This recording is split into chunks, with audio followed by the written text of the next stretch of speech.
Hey guys, Brandon here from Life's Secret Sauce, where we teach young, motivated professionals how to fast track their career using the skills that we should have learned in school, like how to write a speech, first impressions, and manners, rather than the I before E rule, which is just lies. All lies. Protein, foreign, vain, weight, reindeer, efficient, kaleidoscope. Need I continue? Anyway, I am here to talk about manners today, and they have been drilled into our heads since we were little, Mind your manners, be polite, say please and thank you. And you know what? That's great. We need that. Actually, we could probably use with some more of that. Currently, I live in Miami, which was recently voted the rudest city in America. And you know what? I agree.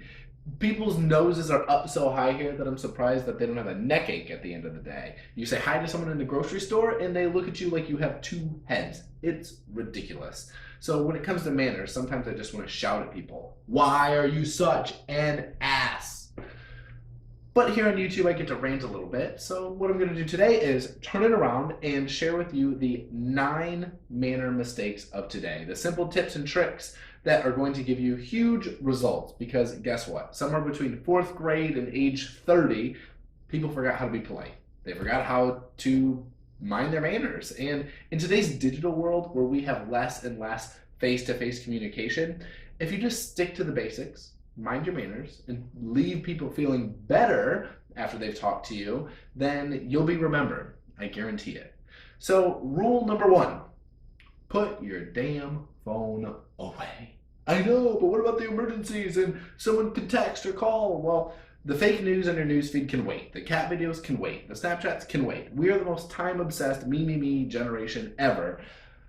But let me tell you, when you're talking to someone else, face-to-face, in real life, IRL, and you want to be remembered, why don't you try focusing on them for once, the actual person in front of you? I used to work on cruise ships, and out in the middle of the ocean, the phone basically does you no good. It does nothing. It can't connect to anything. But people still carry them around every day. They have them in their pockets. And I couldn't tell you how many times I'd be in a conversation where someone would just sort of do let me take my phone out and pretend to, I'm like, hello, it's in airplane mode. I can tell that it's doing nothing right now. Please stop relying on your phone as a social crutch. Stop trying to be the cool kid in the corner on your phone when realistically I just know you're playing Tetris. Pay attention to the people that are around you. Engage with them. Talk to them. So rule number 2, patience. Now this goes hand in hand with the phones. Have patience to let other people speak.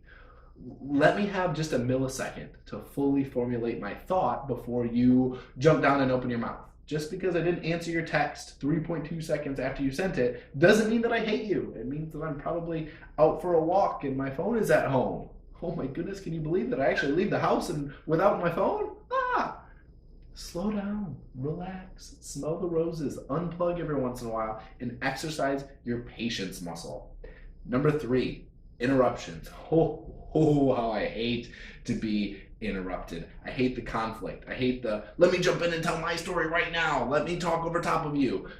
Do you like to have conversations with people that interrupt you, that talk over top of you? No, of course not. But all it takes is to go to Starbucks for 20 minutes and overhear other people's conversations to realize that it has become completely normal to talk over and interrupt people constantly. Please just let me finish my sentence and then you can gladly speak all you want.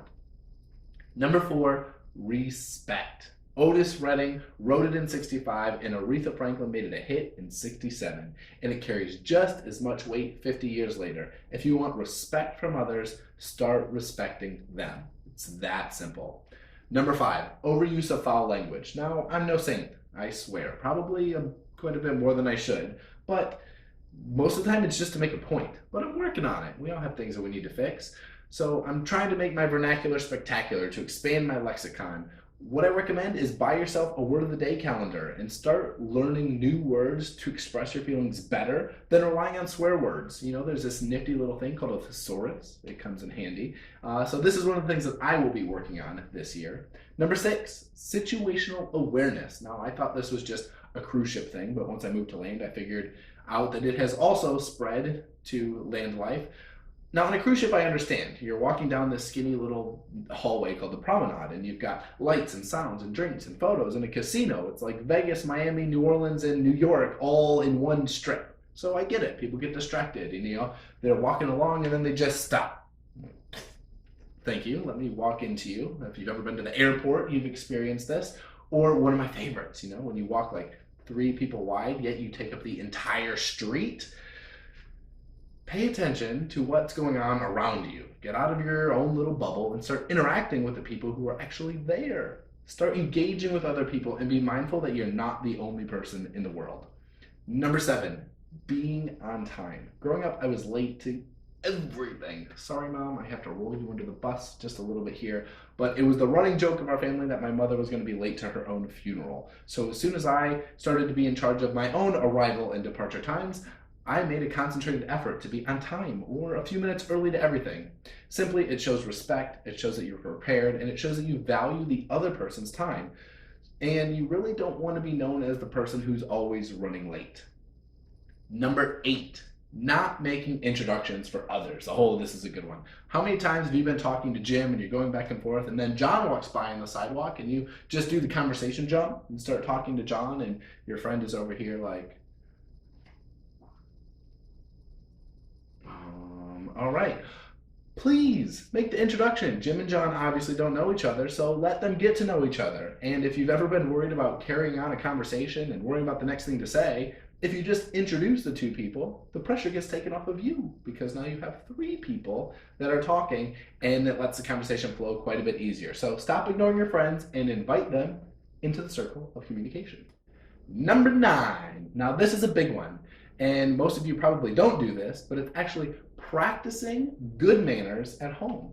Now, if you swear like a pirate, live with the phone in front of your face, show up late, and interrupt and talk over your friends and family all day long, how do you expect to magically turn that off when you go out in public and have to meet someone new for the first time? Yeah, there's some added awareness and you're on your better behavior, but most likely some of your bad habits are going to fall through the cracks, and normally when you least want them to.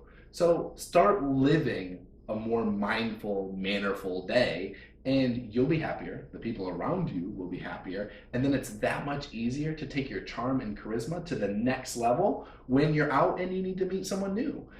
Now, I know I didn't reinvent the wheel with any of this. These are things that you know, or you should know, but how often do you actually implement them? I know we say please and thanks, and you might focus on 1 or 2 of these, but how often do you really use 5, 6? I'm not even saying you need to use all 9 of them every day, but focus on a few. Focus on more than you did the day before. Execution is everything. An idea is worth nothing. The best intentions in the world are worth nothing unless executed.